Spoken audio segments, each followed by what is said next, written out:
Milí rádioamatéri, volám sa Martin Babiak a som operný spevák. Chcem sa na vás obrátiť s prosbou v mene celého ľudstva. Spojte sa už, prosím vás, konečne s tými mimozenšťanmi. Oni vás určite počujú, len sa nechcú ozvať. Naliehajte na nich a odkážte im, nech prídu i hneď na planétu Zem, pretože tu treba zachrániť atmosféru, treba vrátiť amazonským pralesom dážď a lyžiarským strediskám treba vrátiť v zime sneh. A ľuďom treba vrátiť dobrú náladu a pohodu z pekného počasia. A pozdravujem tým 50. výročie Rádioklub Martin, nech žije, živio, živio, živio. Dovidenia a ďakujem vám, že rádioamatéri existujú a že majú svoju prácu nadovšetko radi.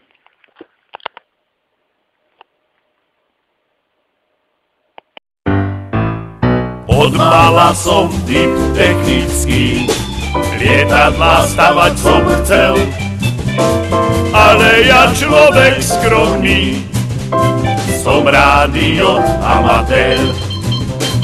Kontakty, diódy, otvory, dokopy spájam rád. Sem tam sa mi aj podarí rozhlasový aparát. Raz šiel som domov zo školy, zamyslený ako sova. Marienka z tretej B na mňa volala, že je dnes sama doma. Ja človek cudný, hamblivý, zčervenel som ako rak.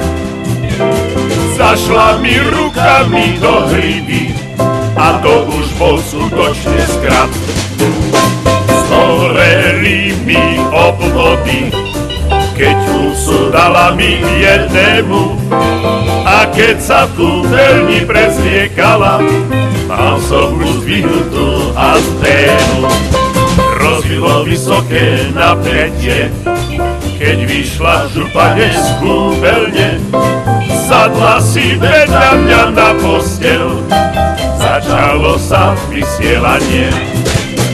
Na krátkých vlnách chytil som zakázanú stanicu, ona mi zvrtala anténou, skoro mi rozbila zdroj.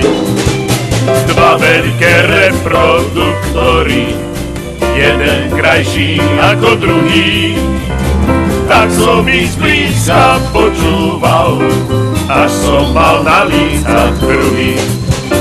Kontakty sme spojili, pustil som prúd len krátko, keď sme sa najlepšie bavili, praskol mi izolátor.